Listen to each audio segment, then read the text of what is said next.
Bonjour and welcome to the latest episode of my vlog. We're here in the city of Toulouse. We've just had a very long and tiring journey. I'm quite excited. It's my first time here in Toulouse, in fact in the southwest of France.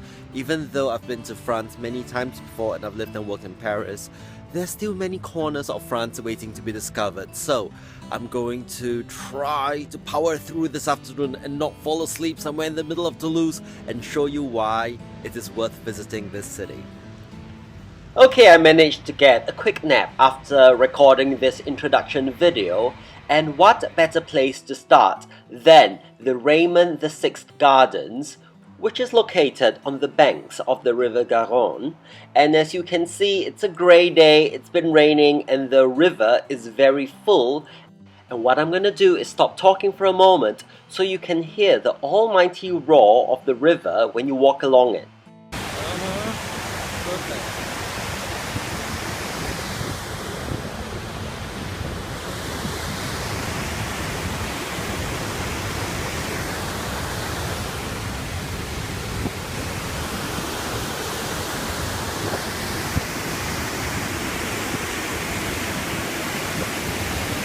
Along the banks of the river, you will find the Hôtel de Saint-Jacques, which is in fact the site for a hospital that goes all the way back to the 17th century. There is no longer a hospital at the site today, but you will find several museums dedicated to the history of the hospital as well as some offices at this site today. Pont Neuf, or the New Bridge, is one of the many bridges crossing the river Garonne. The word neuf can mean nine or new in French, as in the saying quoi de neuf, which means what's new. The irony is that this bridge is anything but new because it dates all the way back to the 16th century, so it is actually quite old.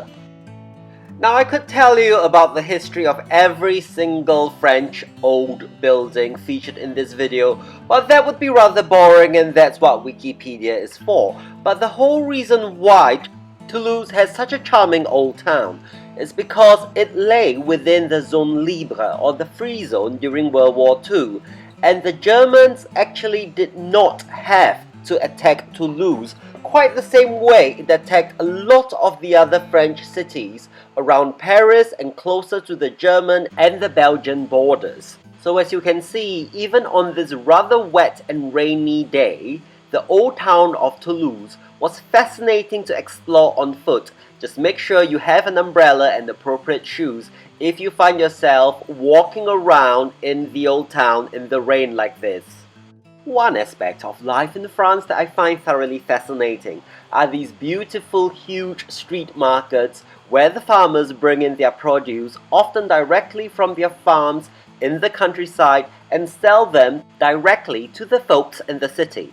So you don't have to go all the way out to the countryside to get a taste of the best, the freshest, and the finest French produce. It's not just fruit and vegetables that you can buy at markets like this. I have seen everything from dairy products such as yogurts and cheeses to meat products like roast chickens and hams, and even things like breads, biscuits, cakes, tarts, you name it. This is when I wish I had a selfie stick.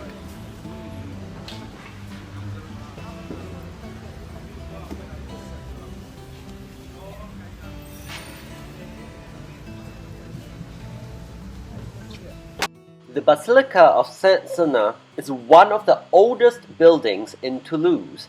It dates back all the way to about 1080 when construction first began, and it took approximately 40 years for them to build it back then.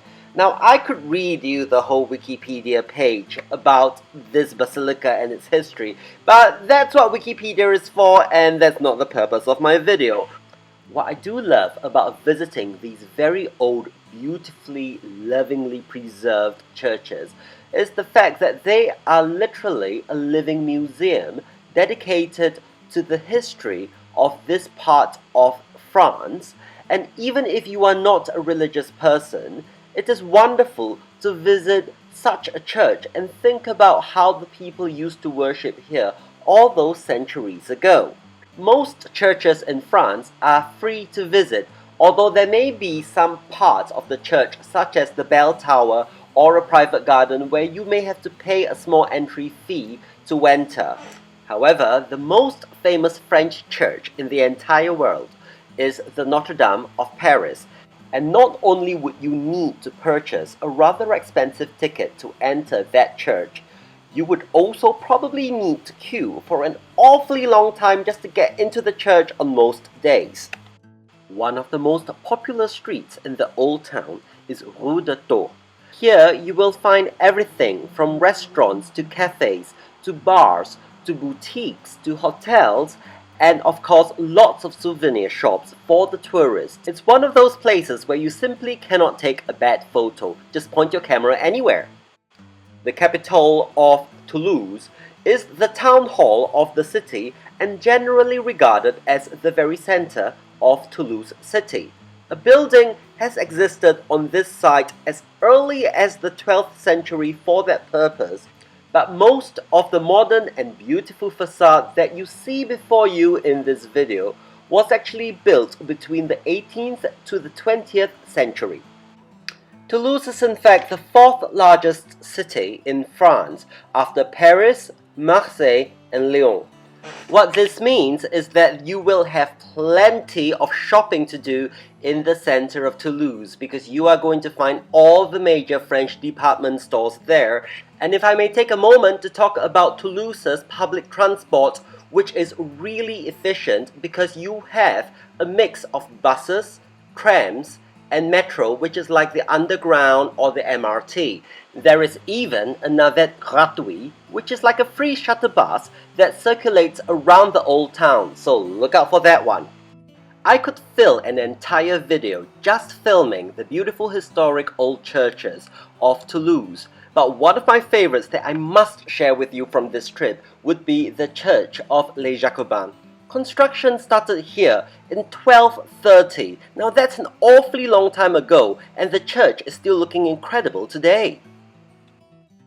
You can actually visit the hydroelectric power station on the River Garonne. There is an exhibition there which is very educational and mostly aimed at children, but it is a great place for you to see the river from.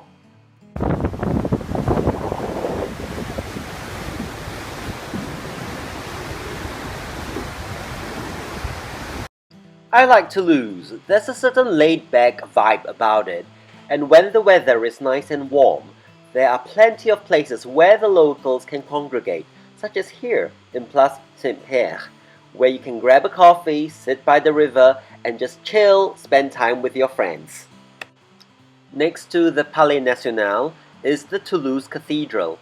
Like so many of these very old French buildings, the Toulouse Cathedral was in fact built over many centuries. The first records of a church on this site dates all the way back to the year AD 844. Construction continued over the next 4 centuries, until the year 1272, when the main structure of the church was first established. But construction did not stop then. Various additions and reparations were made to the church over the next couple of centuries until as recently as 1920. Many modern adaptations have been added to make the church safer so that the church will still be around many centuries from now for future generations to appreciate. I was treated to a magnificent view of Toulouse as I was leaving, and my London-bound plane flew over the city one last time for me to say au revoir to this beautiful city. I hope I've inspired you to visit Toulouse soon. Many thanks for watching. Merci beaucoup et à bientôt.